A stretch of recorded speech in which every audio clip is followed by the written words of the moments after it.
बातमी अर्थातच शेतकऱ्यांच्या संपावर जाण्याची। एकीकडे शेतकऱ्यांच्या आंदोलनामुळे अवघा महाराष्ट्र तापलेला असताना दुसरीकडे अल्प कर्जधारक शेतकऱ्यांना दिलासा देण्यासाठी राज्य सरकार अभ्यास करत असल्याची माहिती माझाच्या सूत्रांकडून मिळते।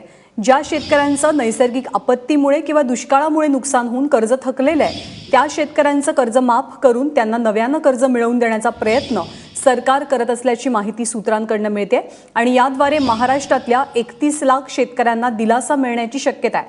अर्थात ही योजना तातडीने अंमलात येणार नसून त्यासाठी राज्य सरकारमधली तज्ञ मंडळी अभ्यास करतायत आणि याच योजनेला खरतर बराच कालावधी लागण्याची शक्यता आहे।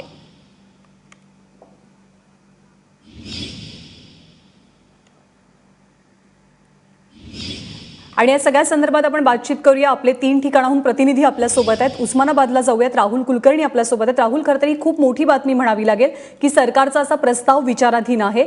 इथले जे शेतकरी आहेत किंवा जी तज्ञ मंडळी आहेत उस्मानाबादमधली त्यांच्या नेमक्या काय प्रतिक्रिया आहेत सरकारच्या भूमिकेवर?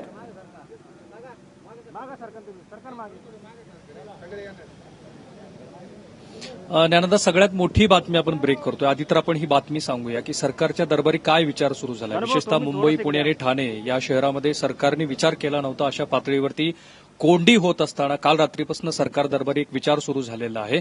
31 लाख महाराष्ट्रातल्या शेतकऱ्यांना कर्जमाफी द्यावी किंवा त्यांच्या कर्जाचं पुनर्गठन करावं आणि हे जे कर्ज असेल ते 1 लाख रुपयापर्यंतच्या मर्यादितलं असेल आणि ज्या शेतकऱ्यांनी यापूर्वी अतिशय वेळेवरती कर्ज पुरवठा केलेला आहे त्यांना सुद्धा इन्सेंटिव्ह देण्याचा विचार सरकार दरबारी सुरू झालाय।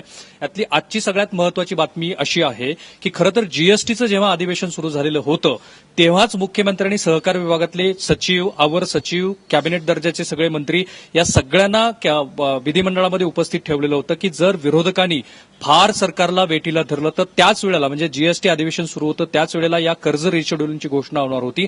परंतु तेव्हा विरोधकांनी फार आक्रमकपणानं दाखवल्यामुळे आत्ता टळलेली म्हणजे तेव्हा टळलेली जी घोषणा आहे ती आत्ता होऊ शकते। म्हणजे 1-2 दिवसामध्ये या संदर्भातला निर्णय होऊ शकतो कारण सरकारने तेव्हा जी सगळी आकडेवारी गोळा केलेली होती त्या आकडेवारीवरती विचार सुरू केलेला आहे। 2 पातळीवरती तो विचार आहे ज्ञानदा। एक म्हणजे संपूर्ण कर्जमाफी हे शक्य नाहीये। 1,08,000 कोटी रुपयाचं एकूण कर्ज असेल की जे सरकारला माफ करावं लागेल।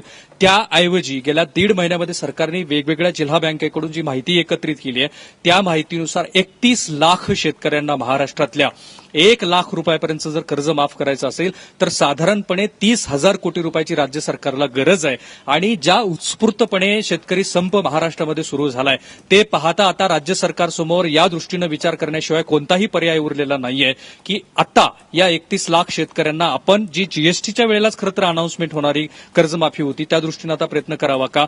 आणि सहकार विभागातले अतिशय उच्चपदस्थ असे सगळे सूत्र मला सांगतायत की गेल्या 2 दिवसापासून म्हणजे जेव्हा संप सुरू झाला आणि तो बिल्टअप व्हायला सुरुवात झाली तेव्हापासूनच त्या घडामोडी सुरू झालेल्या आहेत। एक तर सरकारकडे सगळी आकडेवारी तयार आहे की आपल्याला काय नेमकं करायचं, त्याचा अर्थ तिजोरीवरती नेमका किती भर पडणार आहे या दृष्टीने एकीकडे विचार सुरू आहे। दुसरीकडे पॉलिटिकल मायलेज, कारण या संपामुळे भाजपला या कर्जमाफीचा काही फायदा होताना दिसत नाहीये। झालाच तर तो शिवसेनेला सर्वाधिक फायदा होईल आणि त्यानंतर मग इतर जे राजकीय पक्ष विरोधातले आहेत त्यांना फायदा होईल। परंतु आता संपावरती असणाऱ्या शेतकऱ्यांच्या दृष्टीनं सगळ्यात मोठी दिलासादायक ही बाब आहे की आजपर्यंत विरोधकाकडे बोट दाखवत असलेलं सरकार आता कर्जमाफीच्या दृष्टीनं मात्र विचार करायला लागलेला आहे। पुन्हा पुन्हा आपण सांगितलं पाहिजे की हे रिशेड्युलिंग आहे की कर्जमाफी आहे याच्यावरती सरकार दरबारी खल सुरू आहे, परंतु कर्जमाफी द्यावी याच्यावरती मात्र आता सरकार सिरियस आहे। कारण आजच तू बघतेस की महानंदाचं जे दूध आहे ते फक्त 3 लाख लिटर जे एका महानंदासारख्या मेजर फॅक्टरचं दूध आहे तेच आज मुंबईत आलेलं नाहीये, 15,000 लिटर आलंय। उद्यापासूनची परिस्थिती काय असेल?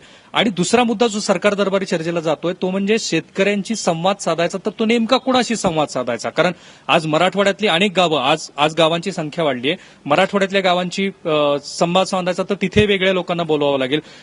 पश्चिम महाराष्ट्रात पूर्ण तांब्याशी बोलायचं असेल, नाशिकमध्ये बोलायचं असेल तर तिथे वेगळं कोणाशी तरी बोलावं लागेल। त्यामुळे आधी एक सकारात्मक सरकार पाऊल उचलतंय हे दाखवायचं आणि त्यानंतर मग सरकार शेतकऱ्यांच्याकडे चर्चेला जाईल असं दिसतंय। त्यामुळे सगळ्यात मोठी बातमी आपण ब्रेक करतोय ती म्हणजे शेतकरी कर्जमाफीच्या दृष्टीनं आता सरकार सकारात्मक झालेलं आहे आणि जे जीएसटी अधिवेशनाच्या वेळेलाच कदाचित व्हायला हवं होतं, जे विरोधकांनी लावून नाही धरलं ते आता शेतकऱ्यांच्या आजच्या आणि कालच्या आंदोलनानंतर मात्र होताना दिसतंय।